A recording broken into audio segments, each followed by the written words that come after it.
돈과 성공만으로 채워지지 않는 것, 목적이 있는 삶, 평생을 바쳐 일했던 회사를 떠나는 날, 혹은 자녀들이 다 커서 독립한 어느 저녁 문득 이런 생각이 듭니다. 나는 그동안 무엇을 위해 이렇게 달려왔을까? 어제까지만 해도 아침에 일어나면 갈 곳이 있었고 만나야 할 사람이 있었고 처리해야 할 일이 있었습니다. 다이어리는 빈틈없이 채워져 있었고 전화는 끊임없이 울렸습니다. 그런데 그 모든 것이 사라진 순간 시간은 오히려 많아졌는데 마음은 텅 비어버립니다. 단순히 할 일이 없어져서가 아닙니다. 그 일을 통해 내가 누구인지를 확인받고 있었기 때문입니다. 여전히 일을 하고 있어도 비슷한 감정을 느끼는 분들이 많습니다. 매일 출근은 하지만 왜 이 일을 하는지 스스로에게 물으면 답이 막막해지는 경험. 월급 때문에, 가족을 위해서, 어쩔 수 없이. 이런 대답이 잘못된 건 아닙니다. 다만 그것만으로는 마음 한쪽이 채워지지 않습니다. 여기서 저자는 일이란 무엇인가 라는 질문을 다시 던집니다. 우리는 보통 일을 돈을 벌기 위한 수단으로만 생각합니다. 물론 생계는 중요합니다. 하지만 책에서는 일이 단순히 생계의 도구를 넘어 내가 누구인지를 표현하고 다른 사람과 연결되는 통로라고 말합니다. 그래서 정년이 되어 일을 그만두는 순간 많은 사람들이 단지 수입이 줄어드는 것 이상의 상실감을 느낍니다. 반대로 생각하면 일의 형태가 바뀌어도 그 안에 담긴 의미는 계속 이어갈 수 있습니다. 봉급을 받는 일이 끝났다고 해서 내가 잘하고 좋아하던 일, 사람들과 나누던 가치까지 끝나는 것은 아니라는 뜻입니다. 오늘 함께 읽어볼 책은 그 빈자리에 관한 이야기입니다. 캐나다의 경영 컨설턴트이자 작가인 댄 폰테프렉트가 쓴 목적의 힘, 원제는 더 퍼퍼스 이펙트입니다. 그는 캐나다 3대 이동통신사인 텔러스에서 미래 전략이사, 영어로는 치프 인비저너로 일하며 조직 문화와 리더십, 목적의식을 연구합니다. 앞서 플랫암이라는 책으로 주목받았고 여러 테드 강연과 포브스, 하버드 비즈니스 리뷰에 글을 기고해왔습니다. 이 책은 2017년 세종도서 학술 부문에 선정되기도 했습니다. 이 책에는 여러 권위 있는 인물들의 추천이 함께 실려 있습니다. 펜실베이니아 와튼스쿨의 한 교수는 이 책이 개인과 조직, 역할의 목적을 일치시키는 데 도움을 준다고 평가했고 토론토 대학교의 한 경영학자는 목적의 적정 지점을 찾으려는 사람과 기업에게 충분한 논증과 세밀한 설명을 담은 틀을 제공한다고 소개했습니다. 한 글로벌 기업의 최고 경영자는 목적이 개인의 삶에 성취감을 주고 기업의 결속력과 실행력을 높인다는 점을 강조하며 목적의 영향력에 의구심을 가진 사람이라면 반드시 읽어야 할 책이라고 말했습니다. 이렇게 다양한 분야의 전문가들이 한 목소리로 같은 주제를 이야기한다는 점에서 이 책이 다루는 목적이라는 개념이 단순한 자기계발 구호가 아니라는 것을 짐작할 수 있습니다. 부제는 성공하는 사람들의 작지만 위대한 습관입니다. 그런데 책을 펼치면 거창한 성공 비법은 나오지 않습니다. 대신 아주 단순하면서도 묵직한 질문 하나가 책 전체를 관통합니다. 당신은 왜 그 일을 하고 있습니까? 이 질문에 곧바로 답할 수 있는 분은 많지 않을 겁니다. 저자는 우리 삶의 세 가지 목적이 동시에 존재한다고 말합니다. 첫째는 개인의 목적, 내가 살아가는 이유이자 나를 움직이는 가치관과 신념입니다. 둘째는 조직의 목적, 내가 속한 회사나 단체, 모임이 왜 존재하는가입니다. 셋째는 역할의 목적, 내가 그 안에서 맡은 역할이 전체에 어떻게 기여하는가입니다. 이 세 가지가 따로따로 존재하면 어떻게 될까요? 가족과의 시간을 가장 중요하게 여기는 사람이 야근을 미덕으로 여기는 분위기에서 성과와 압박이 큰 역할을 맡고 있다면 매일이 어긋남의 연속일 것입니다. 몸은 그 자리에 있지만 마음은 다른 곳에 있는 상태. 이것이 목적이 정렬되지 않은 삶의 모습입니다. 반대로 이 세 가지가 한 방향으로 정렬될 때 사람들은 단순히 버티는 것이 아니라 몰입하게 됩니다. 일이 고되어도 의미가 있다고 느끼고 작은 성과에도 진짜 기쁨을 느낍니다. 저자는 이렇게 개인과 조직, 역할이 맞아떨어지는 지점을 스윗 스팟이라고 부릅니다. 이 개념은 회사원만의 이야기가 아닙니다. 은퇴했거나 자영업을 하는 분들도 마찬가지입니다. 가정, 친구 모임, 봉사활동에도 똑같이 적용됩니다. 내가 그 자리에 왜 속해 있는지, 내 역할이 무엇인지, 그것이 내가 추구하는 가치와 맞는지를 들여다보는 것. 이것이 목적을 점검하는 일입니다. 예를 들어 동네 마트에서 일하는 것도 단순히 시간을 채우는 일과 누군가의 하루를 편리하게 만들어주는 일은 전혀 다른 마음가짐을 만듭니다. 책에서는 목적이 있는 조직의 공통점으로 고객을 기쁘게 하는 것을 우선시한다는 점을 꼽습니다. 단지 물건을 파는 것이 아니라 그 물건을 통해 누군가의 하루가 조금이라도 나아지기를 바라는 마음입니다. 이것을 개인의 삶으로 가져오면 우리가 매일 마주치는 사람들에게 어떤 마음으로 대하는가의 문제가 됩니다. 엘리베이터에서 만난 이웃에게 먼저 인사를 건네는 것, 가게에서 직원에게 짧게라도 고맙다는 말을 전하는 것. 이런 작은 행동들은 거창한 목적과는 거리가 멀어 보이지만 사실은 매일 실천할 수 있는 가장 확실한 목적의식의 표현입니다. 책에서는 목적의식이 있는 조직의 특징 중 하나로 학습을 꼽습니다. 끊임없이 배우고 성장하는 문화가 있는 조직은 구성원들의 몰입도가 높다는 것입니다. 이것은 개인의 삶에도 그대로 적용됩니다. 많은 사람들이 일정한 나이가 지나면 배움은 끝났다고 생각합니다. 하지만 저자는 배움을 거창한 자격증이나 학위로 한정하지 않습니다. 새로운 악기를 배우거나 평소 관심 없던 분야의 책을 읽거나 손주에게 새로운 게임을 배우는 것도 모두 배움입니다. 배움이 멈추는 순간 우리는 변화하는 세상과 단절된 느낌을 받기 쉽습니다. 반대로 작은 배움이라도 꾸준히 이어간다면 그 자체가 나는 아직 성장하고 있다는 감각을 주고 이것은 목적의식의 중요한 부분이 됩니다. 책에서 흥미로운 대목 중 하나는 목적이 도덕적인 토대 위에 서 있어야 한다는 주장입니다. 저자는 목적이 그저 멋진 슬로건이나 액자 속 문구로 남아있다면 아무 소용이 없다고 말합니다. 입으로는 가족이 제일 중요하다고 말하면서 정작 가족과 보내는 시간은 가장 적게 쓰는 경우, 정직을 강조하면서 뒤로는 다른 행동을 하는 경우, 이런 불일치가 누적되면 사람들은 목적이라는 말 자체에 냉소적이 됩니다. 책에서는 이를 목적의식이 있는 척하기로 표현합니다. 진짜 목적은 말이 아니라 반복되는 행동에서 드러납니다. 그래서 목적을 점검하는 일은 결국 내가 말하는 나와 실제로 살아가는 나 사이의 간격을 좁히는 작업이기도 합니다. 여기서 한 가지 짚어둘 점이 있습니다.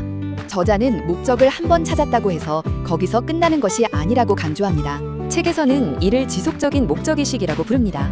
사람도 상황도 계속 변하기 때문에 작년에 세운 목적이 올해는 더 이상 맞지 않을 수 있습니다. 자녀가 어릴 때 세운 부모로서의 목적과 자녀가 성인이 된 뒤의 목적은 분명 달라야 합니다. 그러니 목적을 찾는 일을 평생 한 번 치르는 큰 행사가 아니라 계절이 바뀔 때마다 옷장을 정리하듯 가끔씩 들여다보고 손보는 습관으로 생각하면 부담이 훨씬 줄어듭니다. 저자는 책에서 자신이 거쳐온 여러 직장에서의 경험을 솔직하게 들려줍니다. 빠르게 성장하는 첨단 기술 기업에서 일할 때와 오래된 전통을 가진 통신회사에서 일할 때 그가 느낀 목적의식은 전혀 달랐다고 말합니다.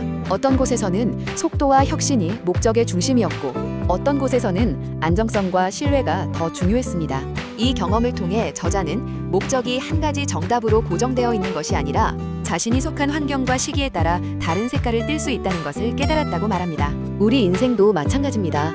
20대의 목적, 가정을 꾸리던 시기의 목적, 그리고 지금 이 시기의 목적은 서로 다른 색깔을 가질 수 있고 그것은 자연스러운 변화입니다. 목적의식이 없을 때 가장 먼저 나타나는 것은 몰입의 저하입니다. 일에 마음이 실리지 않으니 딱 시키는 것만 하게 됩니다.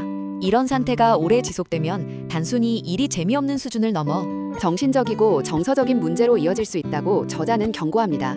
무기력함, 만성적인 피로감, 재정적인 어려움까지도 목적 없는 삶과 무관하지 않다는 것입니다. 많은 사람들이 돈을 더 받으면 더 큰 성과를 내면 행복해질 거라고 생각합니다. 하지만 목적의식 없이 쌓은 보수와 성과는 어느 순간 한계에 다다릅니다. 저자는 두 가지 함정을 말합니다. 직무 중심의 사고방식은 그저 급여를 위해 시키는 일만 하는 태도이고 경력 중심의 사고방식은 더 높은 자리와 권한만을 좇는 태도입니다. 둘 다 어느 정도 필요하지만 그것만으로는 결국 공허함에 도달합니다. 마치 목이 마를 때 짠물을 마시는 것과 비슷합니다. 마시는 순간에는 무언가 해소되는 것 같지만 시간이 지날수록 더 큰 갈증을 느끼게 됩니다. 한창 일할 때는 승진과 연봉 인상이 인생의 전부처럼 느껴집니다. 그 자리에 도달하거나 떠나고 나면 이게 다였나 싶은 순간이 찾아옵니다. 저자는 이것이 개인의 잘못이 아니라 목적이라는 토대 없이 쌓아온 삶의 구조적인 문제라고 말합니다. 그런데 목적을 찾고 싶어도 막상 그것을 가로막는 것들이 있습니다. 책에서는 그 방해 요소로 역할, 권한, 성과 세 가지를 꼽습니다. 먼저 역할입니다. 우리는 종종 자신을 하나의 역할로만 정의합니다. 나는 부장이니까, 나는 엄마니까, 나는 가게 주인이니까. 그 역할에 맞는 행동만 반복하다 보면 그 역할 너머에 있는 나라는 사람을 잊어버리게 됩니다. 다음은 권한입니다. 더 큰 권한을 갖게 되면 자유로워질 거라 생각하지만 권한이 목적과 연결되지 않으면 오히려 책임의 무게만 더해질 뿐입니다. 마지막은 성과입니다. 성과 자체는 나쁘지 않지만 성과가 유일한 기준이 되면 그 일을 왜 하는지보다 얼마나 해냈는지만 남게 됩니다. 결국 역할과 권한, 성과는 목적을 담는 그릇일 뿐 그 자체가 목적이 될 수는 없다는 것이 저자의 메시지입니다. 그렇다면 어떻게 해야 할까요? 책은 개인의 목적을 만들어가는 방법을 제시합니다. 첫 번째 질문은 나는 무엇을 더 키워가고 싶은가입니다. 이미 완성된 자신을 찾으라는 것이 아니라 앞으로 가꾸어가고 싶은 모습을 그려보란 뜻입니다. 저도 매일 아침 1시간 정도 동네를 걷는 습관이 있습니다. 처음엔 건강을 위해서였는데 어느 순간부터 그 시간이 하루 중 유일하게 제 생각을 정리하는 시간이 되었습니다. 걷다 보면 나는 지금 어떤 사람이 되어가고 있나를 묻게 됩니다. 오늘 누구에게 어떤 말을 했는지, 그 말이 진심이었는지, 어제보다 조금이라도 나아진 부분이 있는지 같은 질문들이 자연스럽게 떠오릅니다. 거창한 답을 찾으려 하지 않아도 그저 떠오르는 생각들을 따라가다 보면 며칠 전과는 조금 다른 결론에 닿아 있는 경우도 있습니다. 자신을 안다는 것은 거창한 자기 분석이 아니라 이런 작은 멈춤의 시간에서 시작되는 것 같습니다. 두 번째 질문은 나는 누구인가를 어떻게 규정할 것인가입니다. 우리는 흔히 직함으로 설명합니다. 그런데 그 직함이 사라지는 순간 자신을 설명할 말을 잃어버리는 분들이 많습니다. 저자는 직함이 아니라 자신이 어떤 가치를 중요하게 여기고 어떤 방식으로 사람들과 관계를 맺는 사람인지로 자신을 규정해보라고 권합니다. 실제로 퇴직을 앞둔 분들과 이야기를 나눠보면 가장 두려운 것이 일이 없어지는 것 자체보다 명함이 없어진다는 사실인 경우가 많습니다. 명함에 적힌 이름과 직함이 곧 나라고 믿고 살았기 때문입니다. 하지만 명함은 역할을 설명할 뿐 그 역할을 해온 사람이 어떤 태도로 어떤 마음으로 일했는지는 보여주지 못합니다. 꼼꼼함, 끈기, 다른 사람을 배려하는 태도, 어려운 문제를 풀어가는 방식, 이런 것들은 직함이 사라져도 그대로 남습니다. 오히려 이 시기에 자신을 다시 정의할 좋은 기회가 될 수 있습니다. 세 번째는 다른 사람들에게 어떻게 보이고 싶은가입니다. 이는 이미지 관리가 아니라 내가 추구하는 가치와 실제 행동이 일치하는가를 점검하는 질문입니다. 가족에게 함께 있어주는 사람으로 기억되고 싶다면 지금 내 시간을 어떻게 쓰고 있는지부터 돌아보게 됩니다. 이 세 질문에 답해보는 것만으로도 막연했던 인생의 목적이 조금씩 구체적인 모습을 갖춥니다. 그리고 중요한 것은 이 답이 한 번 쓰고 끝나는 것이 아니라 인생의 단계마다 다시 써내려가는 것이라는 점입니다. 40의 목적과 60의 목적이 같을 수 없고 그것은 자연스러운 일입니다. 책에서는 개인의 목적뿐 아니라 지금 내가 맡고 있는 역할 하나하나의 목적도 들여다보라고 말합니다. 직장에서의 역할만이 아닙니다. 부모로서의 역할, 배우자로서의 역할, 동네 모임의 한 구성원으로서의 역할도 마찬가지입니다. 예를 들어 부모라는 역할의 목적을 자녀를 통제하는 것이라고 정의하면 자녀가 독립한 순간 그 역할은 사라져버립니다. 하지만 그 목적을 자녀가 스스로 길을 찾도록 곁에서 지지하는 것이라고 정의하면 자녀가 다 커도 그 역할은 계속될 수 있습니다. 같은 자리라도 그 자리에 어떤 목적을 부여하느냐에 따라 그 역할이 끝나는 시점과 계속되는 방식이 달라지는 셈입니다. 직장에서의 역할도 마찬가지입니다. 단순히 자리를 지키는 것이 목적이라면 그 자리를 떠나는 순간 모든 것이 끝나지만 그 자리에서 쌓은 경험과 노하우를 다른 사람에게 전하는 것이 목적이라면 자리를 떠난 뒤에도 그 역할은 다른 형태로 이어질 수 있습니다. 책에서는 조직이 공정하게 운영되어야 한다는 점도 강조합니다. 같은 일을 했는데 누군가는 인정받고 누군가는 그렇지 못하다면 그 조직에 대한 신뢰는 서서히 무너집니다. 가정이나 모임에서도 마찬가지입니다. 누군가에게만 일이 몰리거나 누군가의 의견만 항상 받아들여진다면 그 공간에 대한 애착은 줄어들기 마련입니다. 공정함은 큰 원칙처럼 들리지만 실제로는 누구의 말을 더 귀 기울여 듣고 있는지, 누구에게 더 자주 부탁을 하고 있는지를 돌아보는 데서부터 시작됩니다. 책에서는 또한 조직이 모든 이해관계자를 섬겨야 한다고 말합니다. 주주나 고객만이 아니라 직원과 지역사회, 환경까지 포함하는 넓은 개념입니다. 이 관점을 개인의 삶에 대입해보면 나에게도 여러 이해관계자가 있다는 것을 알게 됩니다. 배우자, 자녀, 부모님, 오래된 친구, 그리고 자주 마주치는 동네 사람들까지 내 시간과 마음을 어디에 어떻게 나누고 있는지 한번 적어보면 정작 중요하게 여긴다고 말하던 사람에게는 시간을 거의 쓰지 않고 있었다는 것을 발견하게 될 수도 있습니다. 책의 후반부에서 저자는 코뮤니타스라는 개념을 소개합니다. 원래 인류학에서 쓰이던 용어로 사람들이 한 상태에서 다른 상태로 넘어가는 시기에 느끼는 강한 연대감을 뜻합니다. 함께 어려움을 겪거나 같은 목표를 향해 나아갈 때 사람들은 서로 동등하다고 느끼고 그 안에서 평등함과 기쁨, 소속감을 경험합니다. 저자는 이것이야말로 목적의식이 가장 강하게 발현되는 순간이라고 말합니다.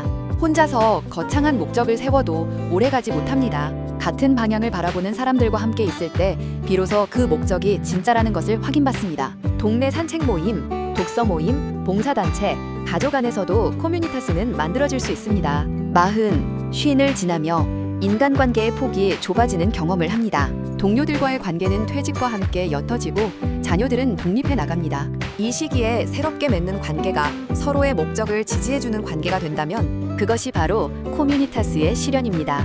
처음에는 작은 모임이라도 그 안에서 서로의 이야기를 들어주고 같은 목표를 향해 나아가다 보면 어느새 그 모임이 일상을 지탱하는 큰 힘이 되어 있을 것입니다.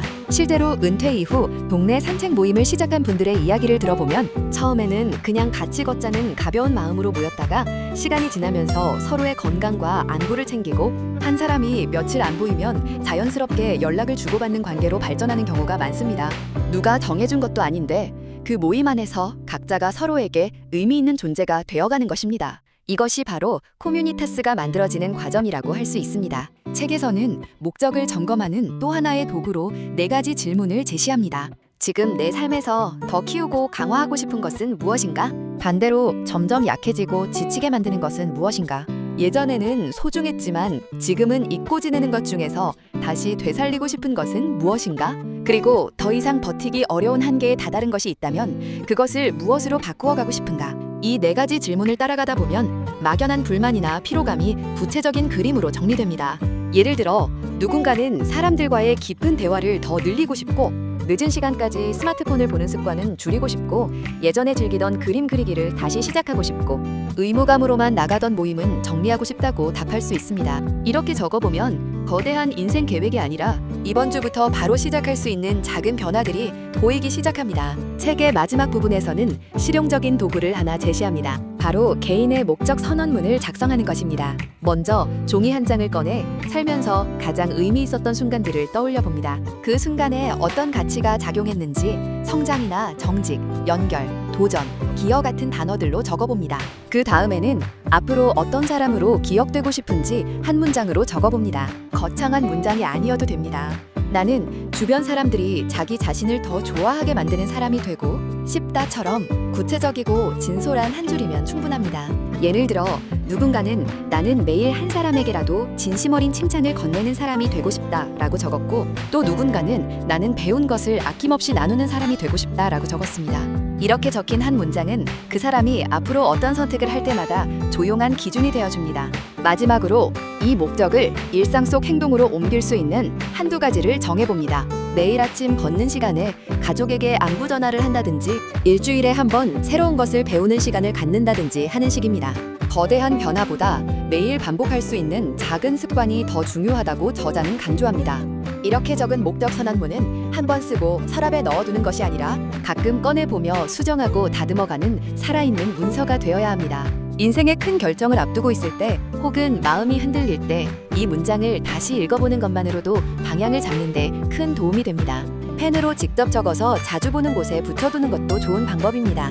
책의 한 부분에는 1927년에 맥스 어만이라는 작가가 쓴 글이 인용되어 있습니다. 갈망하는 것들이라는 뜻을 가진 이 글은 소란스러운 세상 속에서도 자신만의 평화를 지키며 살아가라는 메시지를 담고 있습니다. 다른 사람과 비교하지 말고 자신이 이룬 것과 계획한 것 모두를 소중히 여기며 무엇보다 자기 자신답게 살아가라는 내용입니다. 거의 100년 전에 쓰인 글이지만 오늘 우리에게도 똑같이 적용되는 이야기입니다.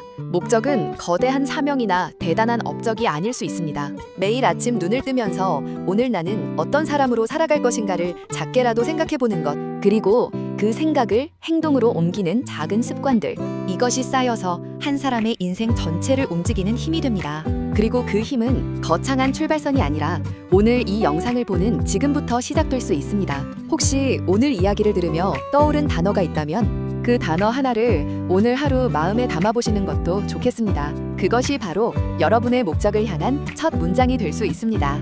오늘 함께 살펴본 목적의 힘이 인생의 장을 준비하시는 여러분께 자신을 다시 들여다보는 작은 계기가 되었기를 바랍니다. 항상 여러분을 응원합니다.